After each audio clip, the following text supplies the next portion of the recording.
Astronomers have discovered 6 new exomoons.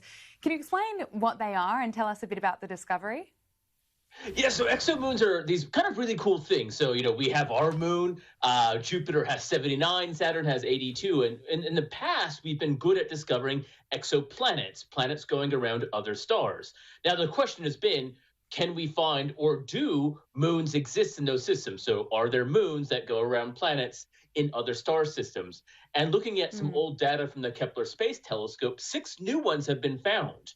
And the reason why we kind of get excited by this, so what you're seeing is kind of the moon going around that planet as it goes in front of the star, is that when we look into our solar system, some of the moons in our solar system are the best spots to look for potential life or habitability, place that things could live. And so the excitement of finding exomoons raises that possibility more. Fascinating. China's also had a busy week in space with 2 launches and 3 satellites. That's right. China is a very growing country in terms of space, and they're showing that not only can they do Earth observations as some of these satellites were put up, but student projects and even looking forward to Mars. And so these 3 launches that we saw, one was an Earth observation satellite, so monitoring weather, as you're seeing, taking on from a long 4B rocket. There was a student-led project for students to kind of take pictures and science with. And there was another that was described as essentially a demonstration test satellite, which usually means it's an Earth observation reconnaissance satellite. Okay, can you tell us more about the rover that's going to go to Mars this month? How will that work?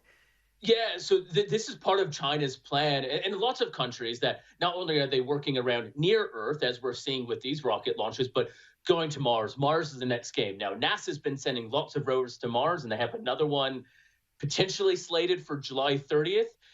China has tried, this is kind of like the ultimate goal. Can you achieve landing a little rover, a little robot on Mars? Now, they haven't announced the date they want to launch it yet, but this would be a lander, including a little rover that would at least last for 30 days or 3 months, 90 days, to do experiments, soil samples, those sorts of things. Now, it's part of their ambitious plan also to the moon. The trick, though, is the last time they tried a Mars landing in 2011, it didn't go according to plan. So there's a lot to be seen. And maybe that the reason they're being a bit quiet on it is that...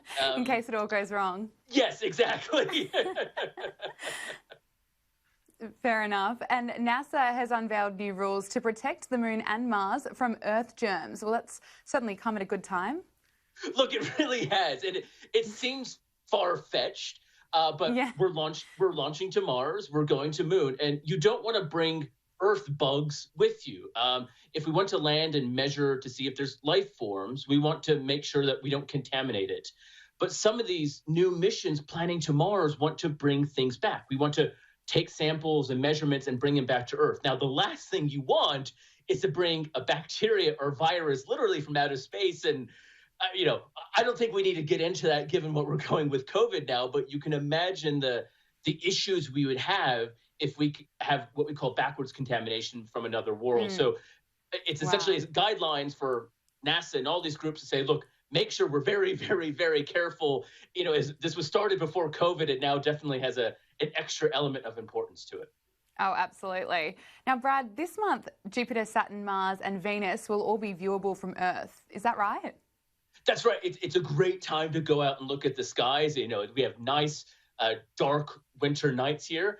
And in the early evening, if you look towards the east, you'll have Jupiter and Saturn. Now, Jupiter and Saturn are essentially on the same side of the solar system. So you imagine we're kind of like cars going around a racetrack. Jupiter and Saturn are on the same side as Earth. So they're pretty bright. And Mars is as well. And in fact, the reason rovers are being launched to Mars is Mars and Earth are on their close approach, as we call it. They're near in their orbit. So that means to us, they appear as nice, bright things that you can look at. And even with binoculars, you can see detail. And if you're an early riser, you can see Mercury and Venus as well in the early morning skies. Oh, that's something to look forward to this month. And just finally, I've got to get your thoughts. Elon Musk has endorsed Kanye West for president. Look, not everyone makes the wisest decisions ever. In fact, someone just pointed out on Twitter, though, that Kanye West has been upfront and saying he's very against anti-vaccinations, which Elon Musk is obviously, being in a science engineering idea, is very pro-vaccination. So he's even said maybe he has to reevaluate it. So we'll see how that plays out. We're just out of time. Brad Tucker, thank you so much for joining me. Take care.